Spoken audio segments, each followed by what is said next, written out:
তো আপা তো কিছু বুঝে না, আপা ঠান পড়ার কথা মোবাইল নিয়ে এই মোবাইলে দেখে মানে সিরিয়াল। তো ওই জিনিসটা পড়ার বসে দেখেন যে কিতাবের উপর মোবাইল নিয়ে নিছে। আর যদি কোনো কামের কথা কইলাম তাহলে তো আর কথাই নাই, লগে লগে তার মানে কিতাব সিতাব নিয়ে পড়াবো হয়। তো যাই হোক আমরা দুই ভাই বোন এখন যাবেন নিশ্চয়ই মুকালমা, কারণ ময়নার আছে মিউজিক ক্লাস। আর একটা কথা আপনারা বহুতে কিন্তু কোন আমি হেলমেট মাথায় নিয়ে কিনে নিয়ে, তো আমি দূরে কোনখানে গেলে কিন্তু নিশ্চয়ই হেলমেট নিয়ে যাই। আর মুকালমা যেহেতু আমাকে বাড়ি বুগালি, কারণ ফট করে হ্যাঁ পাই, ওই জন্য আমি হেলমেট সেলমেট মাথায় নেই না আর কি। তো ময়নারে মুকালমা নামে এসে দিয়ে এখন যাবেন নিশ্চয়ই আমি বলদাপার। আর বলদাপার যাওয়ার কারণ বলদাপার থেকে একটা বইলার কিনুন রাখবো, কারণ বাইতে হবো স্টে। তো মুকালমা থেকে ডাইরেক্ট বলদাপার ফেলে যাবেন নিশ্চয়ই আপনারা বাবা। আর মুকালমা থেকে কিনে কিনলাম না। তো মুকালমা কিন্তু বইলারের দামটা একটু বেশি, আর বলদাপার কিন্তু বইলারের দাম বহুত কম।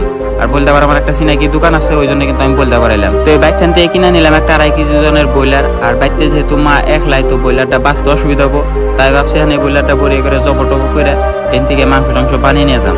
তো সেই জন্য এখন বাইরের লগে বইলারটা ধরে বড়িয়ে করে জব করে দিলাম। এখন বাই বড়িয়ে করে মাংসটি বানিয়ে তারপর ঠুঙ্গায় সঙ্গে বইরে দিব, মানে কোনো জটপট থাকবো না। তো চামড়াটা আমরা সব থেকে যাবো, জাস্ট খালি মাংসটিকে নিয়ে যাবো। তো মাংস টাংস বড়িয়ে করে ঠুঙ্গায় বইরে নিলাম। এখন ডাইরেক্ট যাবেন নিচ্ছি মুকালমা, কারণ আর 5 মিনিট সময় আছে, তারপরে কিন্তু আমার ময়নার ক্লাস শেষ হবো। তো ময়নারে নিয়ে তারপরে এখন ডাইরেক্ট যাবো বাইতে। বাইরে আজকের ব্লগটা এই পর্যন্তই শেষ।